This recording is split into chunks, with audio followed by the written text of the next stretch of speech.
Yusof Azmi dikecam cakap besar, kalah kepada peninju Indonesia di WWC.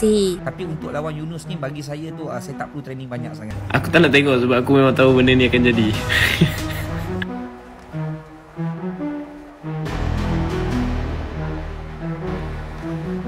Bagi yang mengikuti acara kemuncak WWC yang berlangsung di N9 Arena Nilai pada Ahad malam, pengasas semboyan Yusof Azmi 35 dilaporkan kalah apabila tumbang kepada petinju Indonesia Yunus Martin 30. Yusof jelas nampak keletihan pada pusingan ketiga dan terhuyung-hayang di dalam gelanggang selepas menerima beberapa tumbukan. Perlawanan kemudian berakhir dengan Yunus diumumkan sebagai pemenang menerusi teknikal knockout yang merupakan kemenangan sulungnya di Malaysia. Aksi perlawanan itu telah mendapat kritikan netizen yang mana rata-rata berpendapat Yusof kelihatan penat di atas ring dan bercakap besar sebelum perlawanan dimulakan lagi.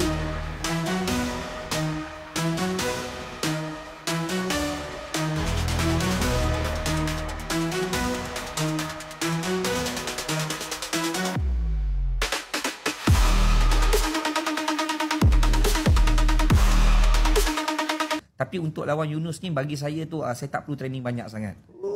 Saya rasa macam cukup satu hari training atau seminggu 2-3 kali training cukup.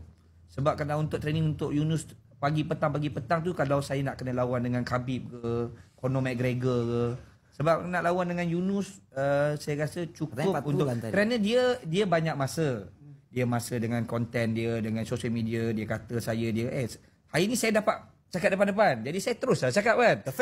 Nanti orang cakap kenapa Yusof Azmi hari ni lebih sangat? Sebab sebelum ni kau cakap dekat social media. Jadi kau cakap social media, aku nak respon penat lah sebab setiap hari dia buat video. Aku nak respon satu-satu, tak sempat. Jadi aku respon depan-depan. Jadi untuk nak lawan Yunus ni cukup untuk seminggu 3 kali training. Itu pun training main-main je. Pep.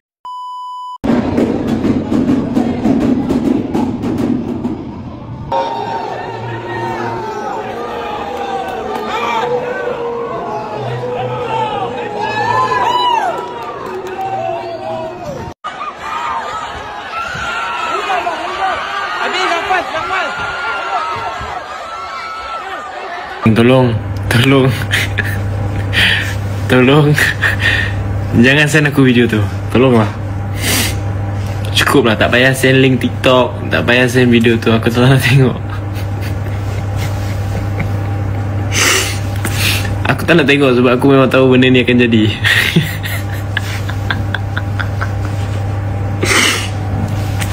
Bila bercakap semua boleh buat. Bila bercakap semua boleh buat. Semua world champion bila cakap. Tapi bila dah cuba baru tahu.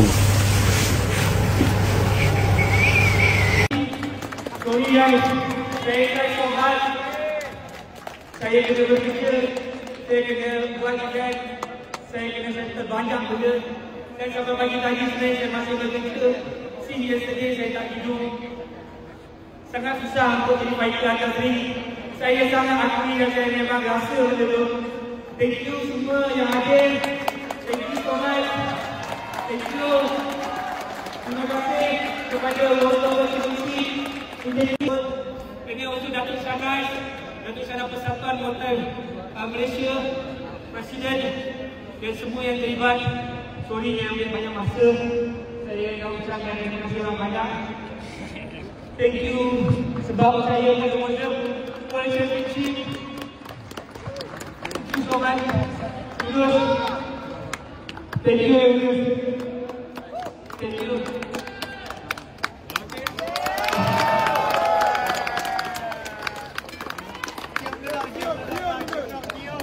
Terima kasih semua. Thank you for having us dekat sini. Assalamualaikum warahmatullahi wabarakatuh. Salam sejahtera.